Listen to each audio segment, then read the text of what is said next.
Friends, welcome to कैमरेदा।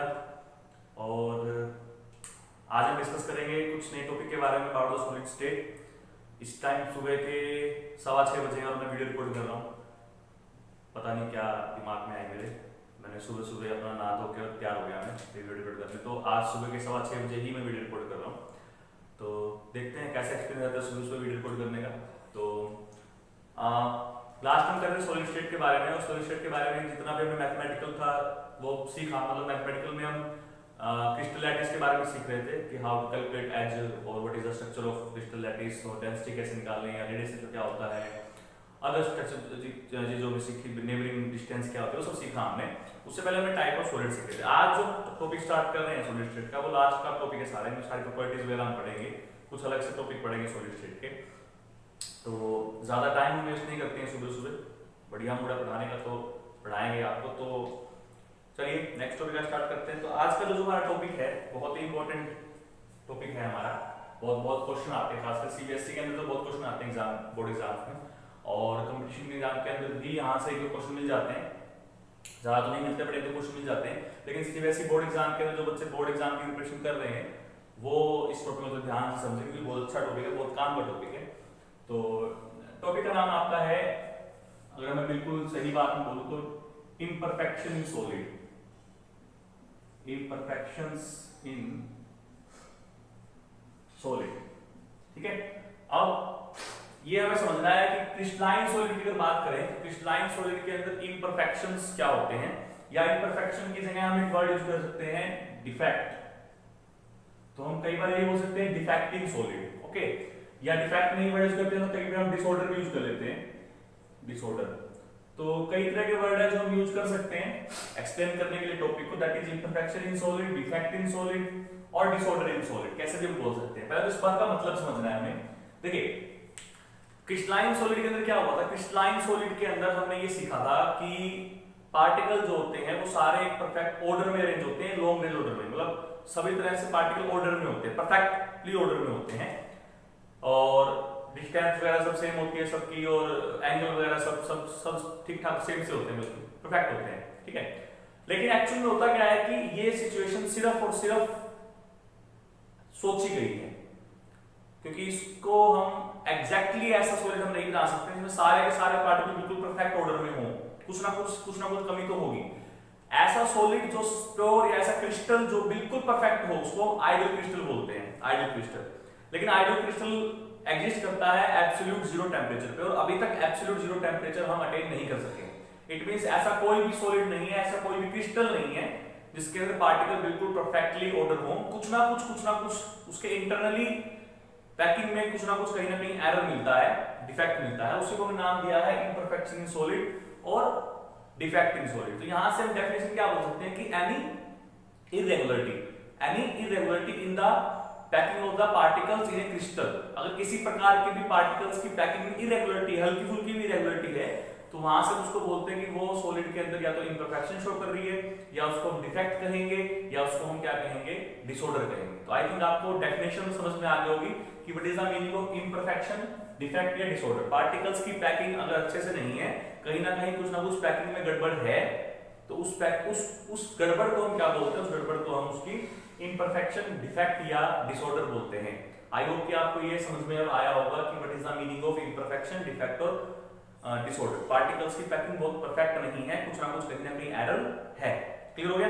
अच्छा, उसके बाद इम्परफेक्शन जो किसी सॉलिड में होता है, या डिसऑर्डर जो होता है, डिफेक्ट जो होता है, वो कई तरह का हो सकता है। वो डिपेंड करता है कि किस तरह की इरेगुलरिटी उसके अंदर है। तो उसी के बेस पर तीन तरह के डिफेक्ट जो बताए गए हैं। हमारे सिलेबस में मेनली एक ही डिफेक्ट हमें अच्छे से पढ़ना है, ज्यादातर वही पढ़ाया जाता है, लेकिन टोटल अगर हम देखें तो मेनली तीन तरह के डिफेक्ट जो है वो किसी सॉलिड के अंदर हो सकते हैं, किसी पैकिंग में हो सकते हैं। तो वो टाइप ऑफ डिफेक्ट कौन कौन से हो सकते हैं आपके,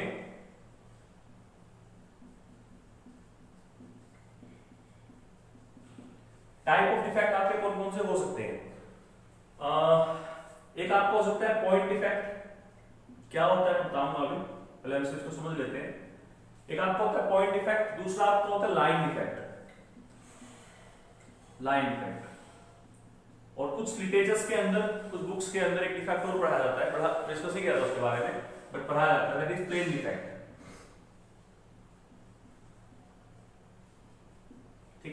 तो ये तीन तरह के डिफेक्ट आपके किसी भी सॉलिड के अंदर हो सकते हैं, क्रिस्टलाइन सॉलिड के अंदर हो सकते हैं। सबसे पहला आपका है point defect, second one is आपका line defect and third one is आपका प्लेन डिफेक्ट। ओके, अब पॉइंट डिफेक्ट क्या होता है पहले तो वो समझते हैं, फिर हम आगे बढ़ेंगे। लाइन डिफेक्ट क्या होता है वो थोड़ा आपको मैं आइडिया दे दूंगा, बट पॉइंट डिफेक्ट से समझ में आ जाएगा आपको पॉइंट डिफेक्ट क्या होता है। ठीक है, मान लीजिए कि ये मेरे पास कोई पार्टिकल्स की इस तरीके से अरेंजमेंट है, ठीक है, कि इसमें आपको दिखेगा कि भाई ब्लैक और रेड कलर के आपको यहाँ पर पार्टिकल दिख रहे हैं, ये इसकी अरेंजमेंट है।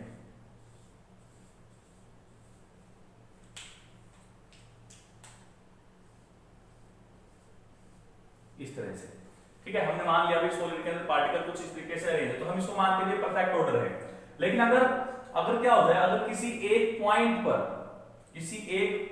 पर कुछ गड़बड़ हो जाए, जैसे मान लीजिए यहां से पार्टिकल गायब कर दूं मैं, यहां पार्टिकल है ही नहीं, या तो पार्टिकल यहां पर है ही नहीं, ठीक है, या फिर कोई दूसरा पार्टिकल इसकी जगह आ गया है, कोई दूसरी तरह का पार्टिकल यहां पर आ गया है, मान लीजिए ये आ गया, ठीक है ना, या तो यहां पर पार्टिकल बिल्कुल गायब हो गया है, इस पॉइंट इसको क्या बोलते थे, इसको लैटिस पॉइंट बोलते थे, या तो लैटिस पॉइंट से पार्टिकल बिल्कुल ही गायब हो गया, ठीक है, या फिर उसकी जगह पे कोई दूसरा पार्टिकल आ गया, या वही पार्टिकल अपनी पोजीशन चेंज कर चुका है सॉलिड के अंदर, कहीं ना कहीं और चला गया है।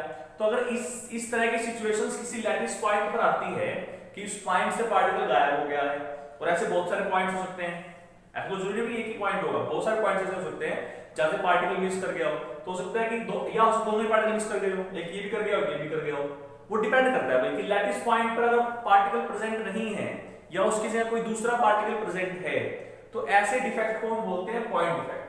तो पॉइंट का हम यहाँ पर लैटिस पॉइंट से किसी एक सिंगल पॉइंट पर एरर आएगा, किसी एक सिंगल पॉइंट, जैसे पूरी अगर मैं ये रो मानता हूं, इस रो में किसी एक पॉइंट पर एरर आ रहा है, इसी तरह इस रो में किसी एक पॉइंट पर एरर आ रहा है, तो उसको हम बोलते हैं पॉइंट डिफेक्ट। क्लियर हो गया? तो पॉइंट डिफेक्ट में क्या होता है, किसी एक सिंगल लैटिस पॉइंट पर कुछ ना कुछ डिसऑर्डर या डिफेक्ट आता है, that is called point defect. उसमें क्या हो सकता है, पार्टिकल गायब हो सकता है अपनी जगह से, या उसकी जगह कोई दूसरा पार्टिकल ले सकता है। ठीक है, क्लियर हो गई बात, समझ में आ गई? ओके। इसी तरह फिर आपका लाइन डिफेक्ट। लाइन डिफेक्ट में क्या होगा, पूरी लाइन ही मैं यहां से गायब कर देता हूं, पूरी लाइन ही मैंने गायब कर दी, या हो सकता है कि लाइन टेढ़ी हो गई हो, सीधी ना हो, उसकी साइज बदल गई, इस तरह से हो गई हो, कुछ ना कुछ टैकिंग में फर्क आ गया हो ना, तो इस तरह डिफेक्ट को हम बोलते हैं लाइन डिफेक्ट। तो लाइन डिफेक्ट में क्या होता है, लाइन डिफेक्ट में आपके पार्टिकल्स की बिल्कुल गायब हो जाएगी, पूरी रो या पूरी कॉलम जो है गायब हो सकती है, या उनकी पोजीशन बदल सकती है, पूरी रो या कॉलम की। हो सकता है कि ये पार्टिकल ऐसे होते हैं जो मैं आपको रेड वाले दिखाए हैं, ये रेड वाले आपके हो सकते थे ऐसे हो सकते थे कि यहाँ, फिर यहाँ, उसका ये यहाँ ऐसे हो गया, फिर यहाँ, फिर ऐसे हो गया, तो ये पूरी रो में गड़बड़ आ रही है, या फिर ऐसे हो सकते थे ये भी यहाँ हो गया, ये भी यहाँ हो गया, फिर दोबारा वापस कोई यहाँ आ गया, तो इससे पूरी रो खराब हो गई, तो उसको बोलते हैं लाइन डिफेक्ट। तो कई बार ऐसा भी होता है कि सॉलिड के अंदर लाइन डिफेक्ट होता है। तीसरा आता है प्लेन डिफेक्ट।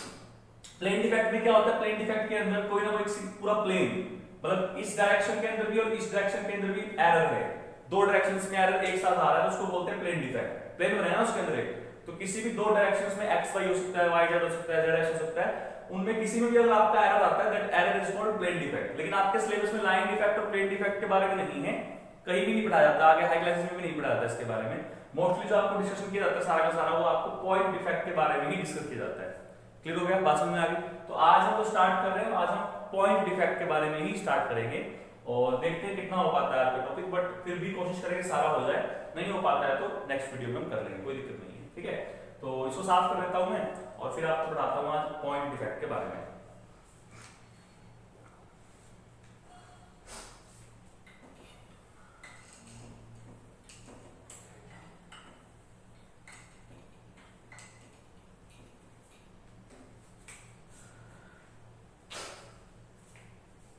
देखिए भाई, पॉइंट डिफेक्ट भी तीन तरह के हो सकते हैं, मतलब बात भी आगे भी डिसऑर्डर लैटिस पॉइंट पर किस तरह का हो सकता है, जैसे होता है कि पार्टिकल या तो गायब हो सकता है, या कोई दूसरा पार्टिकल किसी में आ सकता है, कुछ भी हो सकता है। तो उसी के बेस पर जो पॉइंट डिफेक्ट आपके हैं वो तीन तरह के बताए गए हैं, तो वही हमें पढ़ने हैं। तो type of point defect, type of point defect. Point defect तीन तरह के हो सकते हैं भाई, कौन कौन से? एक तो आपके होते हैं स्टोइकोमेट्रिक डिफेक्ट,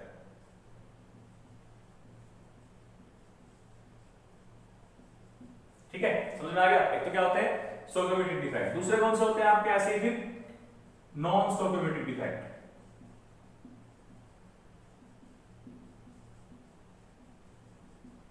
क्लियर। और लास्ट कौन से होते हैं आपके, इसी में एक होते हैं इम्प्योरिटी डिफेक्ट। तीनों ही डिफेक्ट बहुत इंपॉर्टेंट है भाई, तीनों ही डिफेक्ट से क्वेश्चन पेपर में आता है। ऑब्जेक्टिव क्वेश्चन भी आते हैं इनसे और सब्जेक्टिव क्वेश्चन भी आते हैं इनसे।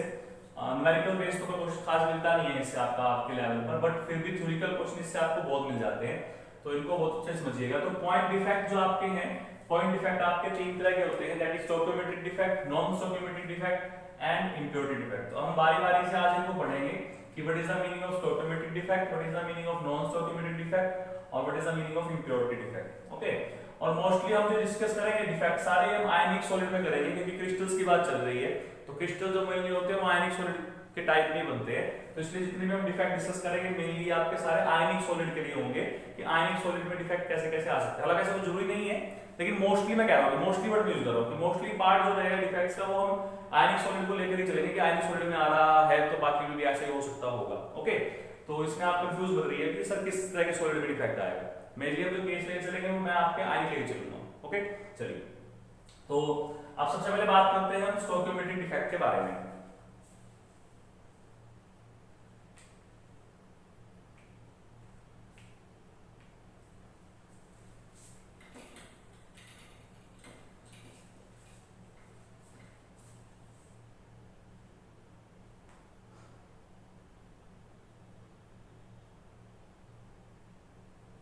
देखिए भाई, सबसे पहले तो स्टोइकोमेट्रिक डिफेक्ट को समझने के लिए एक वर्ड हम यूज करेंगे, इसको बोलते हैं स्टोइकोमेट्रिक कंपाउंड। स्टोइकोमेट्रिक कंपाउंड, पहले तो इस बात का मतलब समझ लीजिए कि स्टोइकोमेट्री क्या होती है, स्टोइकोमेट्रिक कंपाउंड क्या होते हैं।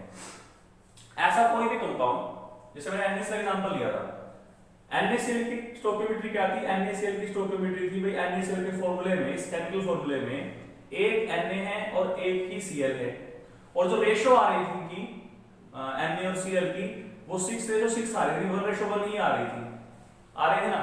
तो जो रेशो कैटायन और एनायन की कंपाउंड में है, अगर वही रेशो उसके फॉर्मूले के अंदर भी प्रेजेंट है, जो रेशो कैटायन और एनायन की कंपाउंड में है अगर वही रेशो उसके फॉर्मूले में भी दिखती है, तो हम कहेंगे कि वो क्या है आपका, वो एक स्टोइकोमेट्रिक कंपाउंड है। बात समझ आ गई। मान लीजिए कोई भी कंपाउंड है आपका AB टाइप का, A positive B negative type का, तो कह रहा है कि इसमें जितने नंबर ऑफ कैटायन और एनायन की रेशो है जो भी कैटायन और एनायन की, अगर वही रेशो उसके केमिकल फॉर्मूले के अंदर भी प्रेजेंट है, तो हम कहेंगे कि वो क्या है आपका, वो आपका एक स्टोइकोमेट्रिक कंपाउंड है। बात समझ आ रही है। जैसे मान लीजिए मैं कहता भाई, जैसे मैंने एग्जांपल आपको NaCl का दिया, अब मैं आपको सीजन क्लोराइड दे सकता था भाई। सीजन क्लोराइड के अंदर जो रेशो आती थी कैटायन एनायन की, वो 8:8 आती थी ना। तो यहाँ से रेशो कितनी आ रही है, 1:1, और यहाँ भी रेशो कितनी है सीजन क्लोराइड की, 1:1। तो आपसे वही कह रहा है कि जो रेशो आपकी कैटायन और एनायन की कंपाउंड में है, जिस रेशो में कैटायन और एनायन कंपाउंड में प्रेजेंट है, अगर वही रेशो आपकी फॉर्मूले के अंदर भी हम दिखा पा रहे हैं, तो इस केस में हम बोलते हैं कि वो क्या है आपका एक स्टोइकोमेट्रिक कंपाउंड है। क्लियर हो गया। अच्छा जी, अब डिफेक्ट कैसे आएगा, ये डिफेक्ट कैसे आएगा, मैं एग्जांपल देने के लिए आपको समझा देता हूं डिफेक्ट कैसे आ सकता है।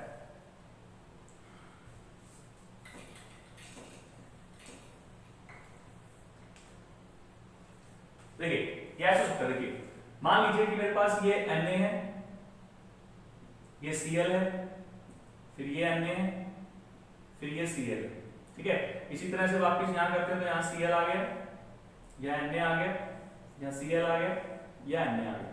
ओके, फिर दोबारा से करते हैं तो यहाँ Na पॉजिटिव आ गया, यहाँ Cl नेगेटिव आ गया, यहाँ Na पॉजिटिव आ गया, और यहाँ Cl नेगेटिव आ गया। ये हमने मान लिया कि भाई ऐसे अरेंजमेंट होगी। एक्चुअली ऐसे नहीं हो सकती, पर हम फिर मान लेंगे कैसे अरेंजमेंट होगी। अब इसमें अगर टोटल सोडियम काउंट करें कितने हैं, 1 2 3 4 5 6 सोडियम है। क्लोरीन कितने हैं, 1 2 3 4 5 एंड 6 है। तो रेशो कितनी आ रही है, 1:1 आ रही है, और फॉर्मूले की रेशो भी क्या होती है, यही होती है। अब मैं क्या करता हूं, अब मैं किसी लैटिस पॉइंट से इस तरीके से पार्टिकल्स को गायब करूंगा कि गायब होने के बाद भी जो रेशो रहे वो फॉर्मूले के जैसे ही रहे। जैसे मान लीजिए मैं यहाँ Cl को गायब कर देता हूँ, यहाँ से मैंने Cl को उड़ा दिया, तो किसी दूसरी जगह से कोई दूसरे पार्ट में कहीं पर भी मैंने सोडियम को उड़ा दिया, तो यहाँ से मैंने सोडियम को उड़ा दिया, तो इस पॉइंट पे डिफेक्ट आ गया, और इस पॉइंट में इफेक्ट आ गया, तो ये जगह खाली हो गई और ये जगह क्या हो गई, खाली हो गई। अभी सोडियम कितने रह गए, 1 2 3 4 5, और क्लोरीन कितने रह गए, 5। तो रेशो अभी भी कितनी आ रही है, 1:1। तो ऐसे डिफेक्ट को बोलते हैं स्टोइकियोमेट्रिक डिफेक्ट, यानी कि अगर लैटिस पॉइंट से पार्टिकल गायब भी हो गए तो वो कुछ इस तरीके से गायब होंगे कि उसकी वजह से पार्टिकल की रेशो पर असर नहीं पड़ेगी और वो रेशो अभी भी वैसी ही रहेगी जैसा उसका केमिकल फॉर्मूला है, तो उसको हम बोलते हैं स्टोइकियोमेट्रिक डिफेक्ट। बात समझ में आ गई? तो इसका मतलब यहां से क्या होगा, इसका मतलब यहां से कैटायन और अनायन दोनों मिस होंगे। अगर मैं आयनिक फ्लूइड की बात कर रहा हूं, कैटायन और अनायन दोनों ही इस कंपाउंड से मिस होंगे, लेकिन वो इस तरीके से मिस होंगे, इतने मिस होंगे कि उनकी रेशो जो रहे मिस होने के बाद भी वो आपकी सेम रहे जैसे पहले थी। जैसे फॉर एग्जांपल मान लो कि कोई कंपाउंड Ab2 टाइप का था, तो यहाँ रेशो कितनी है, 1:2 है। तो इसमें मान लीजिए कैटायन अनायन भी इसी रेशो में प्रेजेंट है। मान लो कैटायन 6 है, अनायन 12 है, इस तरह से मान लिया, तो रेशो कितनी आ रही है, 1:2 आ रही है। अब मैं क्या करता हूँ, मैं कह रहा हूँ कि भाई मैंने कैटायन अनायन को यहाँ से हटा दिया, इसमें कुछ कम कर दिए। पहले कितने थे, 6 थे और 12 थे। अब क्या है कि मान लीजिए कितने रह गए मेरे पास, अब मान लीजिए मेरे पास यहाँ से रह गए ये 4 रह गए और ये मेरे पास 8 रह गए। तो अब भी रेशो कितनी आ रही है, 1:2। तो कह रहा है कि पार्टिकल के कैटायन कितने गायब हो गए, 2, एनायन कितने गायब हो गए, 4, है ना। तो रेशो भी कितनी आ रही है, 1:2। तो कह रहा है कि ऐसा कोई भी डिफेक्ट स्टोइकियोमेट्रिक कंपाउंड्स में जिसमें नंबर ऑफ कैटायन आयन इस तरीके से लैटिस पॉइंट से गायब हो जाए कि इससे ओवरऑल जो रेशो है कैटायन आयन की वो चेंज ना हो, ठीक है, सॉरी वो चेंज ना हो, तो उससे उसका फॉर्मूला अभी भी वैसा ही दिखे जैसा पहले था। तो इस डिफेक्ट को हम बोलते हैं स्टोइकियोमेट्रिक डिफेक्ट। बात समझ आ गई, क्लियर हो गया? चलिए इसको साफ करते हैं। ठीक है, स्टोइकियोमेट्रिक डिफेक्ट जो हमारे होते हैं, अगर हम बात कर रहे हैं नॉन आयनिक सॉलिड की, नॉन आयनिक सॉलिड जिसमें आयन नहीं, कोवैलेंट सॉलिड बोल सकते हैं कि कोवैलेंट सॉलिड्स हो या मॉलिक्यूलर सॉलिड्स हो, उन सॉलिड्स के अंदर स्टोइकियोमेट्रिक डिफेक्ट आपके 2 तरह के होते हैं और वही 2 तरह के सॉलिड डिफेक्ट का नाम बदल जाता है, सिर्फ रहते वही है, तरीका वही है। आयनिक सॉलिड की अगर बात कर रहे हैं तो आयनिक सॉलिड के अंदर वो डिफेक्ट थोड़े से अलग होते हैं। ये आपको समझना है कि नॉन आयनिक सॉलिड के अंदर डिफेक्ट का नाम क्या होगा। 2 तरह के डिफेक्ट हो सकते हैं पार्टिकल्स के अंदर, और आयनिक सॉलिड के अंदर क्या नाम होगा। तो अगर नॉन आयनिक की बात करें तो नॉन आयनिक डिफेक्ट के अंदर एक जो हमारा डिफेक्ट होता है स्टोइकियोमेट्री के अंदर, उसको बोलते हैं valency defect, sorry vacancy defect.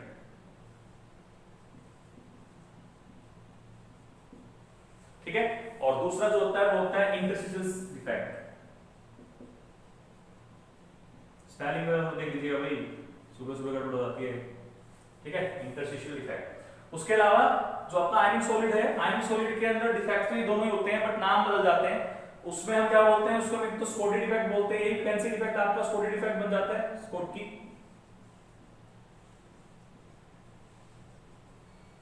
ठीक है, और जो आपका इंटरस्टिशियल डिफेक्ट है वो आपका बन जाता है फ्रैंकल डिफेक्ट।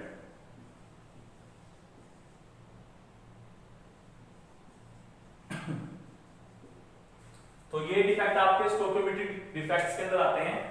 अगर आपसे कोई कह रहा है कि स्कोटी डिफेक्ट कैसा डिफेक्ट है, तो वो एक स्टोइकियोमेट्रिक डिफेक्ट है। स्टोइकियोमेट्रिक डिफेक्ट कैसा डिफेक्ट है, पॉइंट डिफेक्ट है। इट मींस कि स्कोटी डिफेक्ट किसमें आता है, पॉइंट डिफेक्ट में आता है। फ्रैंकल डिफेक्ट किसमें आता है, पॉइंट डिफेक्ट में आता है। वैकेंसी डिफेक्ट भी किसमें आता है, पॉइंट डिफेक्ट में आता है। और इंटरस्टिशियल डिफेक्ट भी किसमें आता है, आपका पॉइंट डिफेक्ट के अंदर आता है। तो आई थिंक आपको ये बात समझ में आई होगी कि अगर हम नॉन आयनिक सॉलिड की बात कर रहे हैं तो स्टोइकियोमेट्रिक डिफेक्ट को हम इन नामों से कहेंगे, 2 टाइप के बनते हैं। और अगर हम आयनिक सॉलिड की बात कर रहे हैं तो आयनिक सॉलिड के अंदर भी 2 तरह के होते हैं, वही 2, बस नाम बदल जाएंगे, स्कोटी और फ्रैंकल डिफेक्ट उसको हम कहेंगे। तो ये ज्यादा इंपॉर्टेंट आपके होते हैं, ये बहुत इंपॉर्टेंट होते हैं आपके as compared to vacancy defect और इंटरस्टिशियल डिफेक्ट। यहां से आपको क्वेश्चन जो है वो ज्यादा मिलते हैं। क्लियर हो गया? तो अब ये थोड़ा सा मैं आपको आज एक्सप्लेन कर देता हूं हल्का सा कि वैकेंसी डिफेक्ट और इंटरस्टिशियल क्या होता है। इसके बारे में हम अच्छे से पढ़ेंगे, स्कोटी और फ्रैंकल के बारे में। अभी तो इतना हम इसके बारे में नहीं कर पाएंगे, फिर उसके बाद नॉन स्टोइकियोमेट्री पढ़ना है, इम्प्योरिटी पढ़ना है। तो पहले हम वैकेंसी और इंटरस्टिशियल डिफेक्ट के बारे में आपको थोड़ा सा बता देते हैं, उसके बाद आगे देखते हैं क्या होगा। ठीक है, देखिए भाई वैकेंसी डिफेक्ट में क्या होता है, नाम से समझ में आता है। वैकेंसी, वैकेंसी और क्या होता है, खाली जगह, है ना, खाली जगह। तो मान लीजिए कि अगर ये कोई पार्टिकल्स की अरेंजमेंट है, इस तरीके से मैंने पार्टिकल को रखा हुआ है, और कोई एक पोजीशन, दो पोजीशन या तीन पोजीशन जो है वो खाली पड़ी है। मैं खाली जगह को भी रेड कलर से शो कर रहा हूँ, तो ये खाली है इस तरीके से, ठीक है। और ये भरा हुआ है, बाकी सब भरे हुए हैं, लेकिन एक या दो या कहीं पर ऐसा हो सकता है सॉलिड के अंदर, कई जगह ऐसी है जहां पर स्पेस खाली पड़ा है, वैकेंट स्पेस है। तो वैकेंट स्पेस पड़ा है, इस वजह से नाम क्या पड़ गया, वैकेंसी डिफेक्ट। तो अगर हम ये बोलते हैं कि इन दिस डिफेक्ट क्या होता है, इस डिफेक्ट के अंदर, सॉलिड के अंदर कुछ जो लैटिस पॉइंट है वो वैकेंट होते हैं, खाली होते हैं, वहां पर कोई पार्टिकल नहीं होता है, और उस वजह से उसका नाम पड़ जाता है वैकेंसी डिफेक्ट। वैकेंसी मतलब खाली, ठीक है। और ये होता क्यों है भाई, ये जनरली होता है कि जब ये हीट एब्जॉर्ब कर लेता है सराउंडिंग से, तो उस वजह से पार्टिकल की मूवमेंट बढ़ जाती है, तो वो अपनी जगह पर टिक नहीं पाता है, तो उससे वो जगह खाली रहती है। तो क्योंकि हीट का इन्वॉल्वमेंट है इस डिफेक्ट के अंदर, हीट की वजह से डिफेक्ट प्रोड्यूस हो रहा है, इसीलिए इस डिफेक्ट को हम थर्मोडायनामिक डिफेक्ट भी बोलते हैं।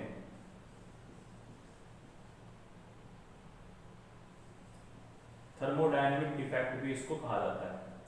बात समझ आ गई क्यों होता है, क्योंकि ये डिफेक्ट किसकी वजह से होता है, ड्यू टू हीट की वजह से होता है, इस वजह से इसको हम थर्मोडायनामिक डिफेक्ट भी बोलते हैं। अब देखिए ध्यान से भाई, होता क्या होता है कि स्पेस तो उतना ही है, देखिए स्पेस तो उतना ही है, मतलब वॉल्यूम तो उतनी ही है, लेकिन पार्टिकल तो कम हो गए, मतलब मास क्या हो गया, कम हो गया। तो उस वजह से क्या हो रहा है कि वॉल्यूम में चेंज नहीं आ रहा है, वॉल्यूम तो आपकी उतनी वॉल्यूम में पार्टिकल कम है, मतलब मास कम है, तो डेंसिटी क्या असर पड़ेगा, डिक्रीज करेगी। तो इस डिफेक्ट के अंदर डेंसिटी क्या करती है, डेंसिटी डिक्रीज करती है।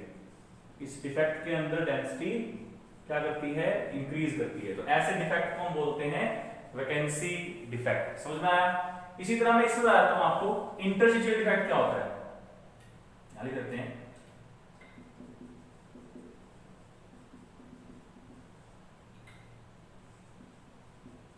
इंटरस्टिशियल डिफेक्ट क्या होता है, ये सब कुछ नहीं है इसमें, ठीक है। देखिए इंटरस्टिशियल क्या होता है, ये पार्टिकल्स तो हैं, यहां भी ब्लैक आ गया, यहां तो पार्टिकल अब आ गया, यहां तो अपने अपने लैटिस पॉइंट पे तो पार्टिकल है ही।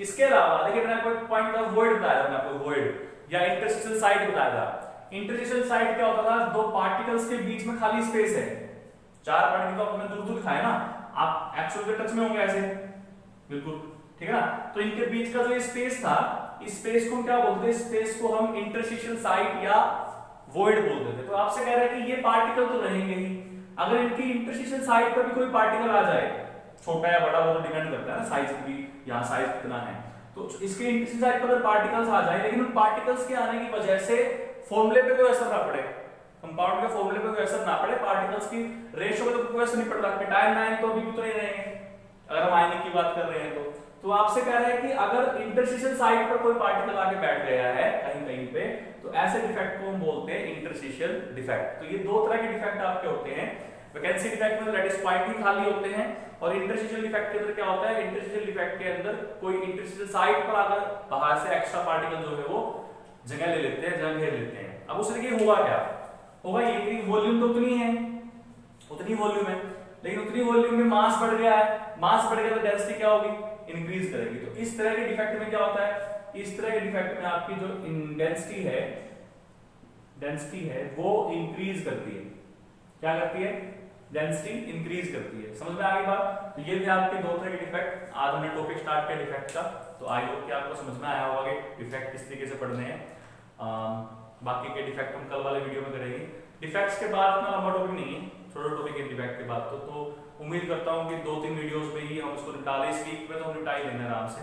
उसके बाद मैं नेक्स्ट चैप्टर स्टार्ट करवाऊंगा, आपको कौन सा करवाऊंगा वो अभी सोचा नहीं है मैंने, मूड के ऊपर बात है, बट फिर भी कोशिश करूंगा अच्छा चैप्टर स्टार्ट करें हम। बट इसको समझिएगा बच्चे, सॉलिड स्टेट को बहुत इंपॉर्टेंट चैप्टर है। बाकी करते हैं कल, तब तक चैनल को लाइक शेयर सब्सक्राइब कीजिए, आपकी इच्छा है भाई करना चाहिए, और बाय कल करते हैं। All the best.